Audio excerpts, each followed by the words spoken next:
तमिलनाडु की राजनीति में एक बार फिर बड़ा फैसला सामने आया है, जिसने सत्ता और विपक्ष के बीच नई सियासी बहस छेड़ दी है।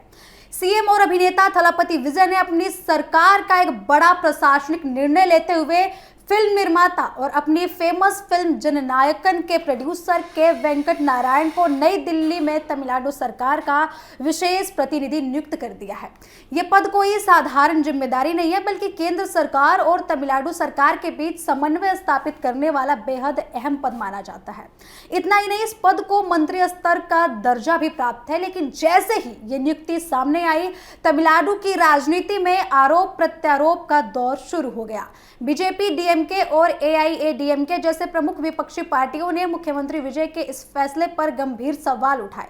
विपक्ष का कहना है कि जिस व्यक्ति का तमिलनाडु से सीधा जुड़ाव नहीं है और जिसकी पहचान एक फिल्म निर्माता के तौर पर है, और उसे राज्य का विशेष प्रतिनिधि बनाना एक किसी तरीके से सही नहीं है, इस पे सवाल खड़े होते हैं।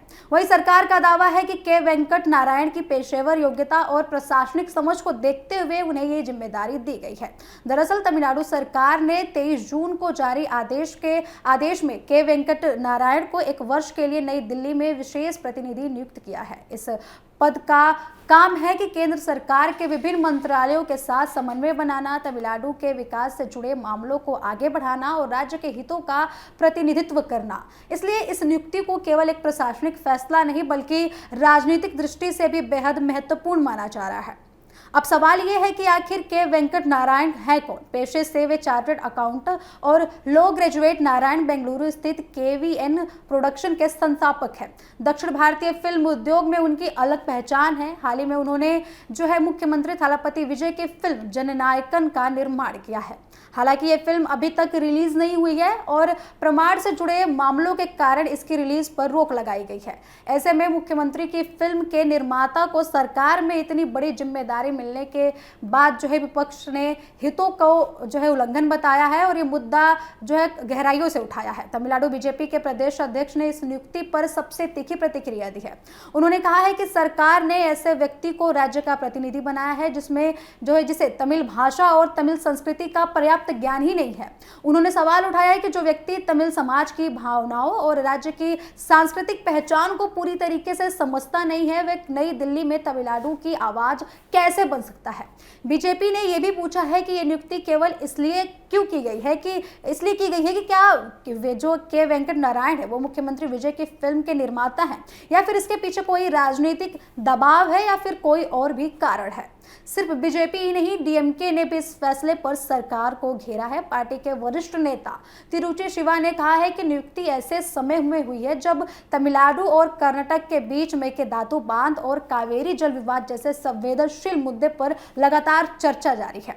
उन्होंने सवाल उठाया है कि कर्नाटक से जुड़े व्यक्ति से तमिलनाडु के किसान कैसे उम्मीद करेंगे कि उनके अधिकारों की मजबूती से रक्षा हुई है। डीएमके का कहना है कि मुख्यमंत्री विजय पहले ही विधानसभा में ये कह चुके हैं कि उनकी सरकार मेकेदातु बांध के मुद्दे पर किसी भी तरीके की समझौते को नहीं करेगी। ऐसे में ये नियुक्ति एक बड़ा सवाल खड़ा करती है। एआईडीएमके ने यह भी कहा है कि इस फैसले को लेकर सरकार पर निशाना साधा है। उन्होंने कहा है कि पार्टी नेताओं का ये कहना है कि जब कर्नाटक और तमिलनाडु के बीच वर्षों से जल विवाद चल रहा है, तब पड़ोसी राज्य से जुड़े व्यक्ति को तमिलनाडु का विशेष प्रतिनिधि बनाना बिल्कुल भी उचित नहीं है। एआईएडीएमके ने यह भी पूछा है कि ऐसे व्यक्ति राज्य में किसानों को जनता के हितों की उसकी मजबूती से पैरवी कर पाएंगे, जैसे तमिलनाडु के लोगों की अपेक्षा है। हालांकि सरकार की ओर से अभी तक विपक्ष के आरोपों पर विस्तृत प्रतिक्रिया नहीं आई है। सरकार का कहना है कि के वेंकट नारायण की नियुक्ति केवल उनकी योग्यता, पेशेवर अनुभव और प्रशासनिक क्षमताओं को देखते हुए की गई है।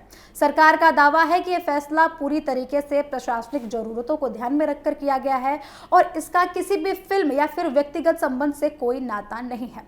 लेकिन यह विवाद जल्द खत्म होते हुए नहीं नजर आ रहा है। मुख्यमंत्री विजय पहले ही राजनीति में अपनी नई पहचान बनाने की कोशिश कर रहे हैं। ऐसे में उनके हर फैसले पर विपक्ष की पैनी नजर रहती है। अब यही वजह है कि इस नियुक्ति को लेकर राजनीतिक बयानबाजी तेज हो गई है। आने वाले दिनों में ये मुद्दा तमिलनाडु विधानसभा से लेकर दिल्ली तक चर्चा का केंद्र बनने वाला है।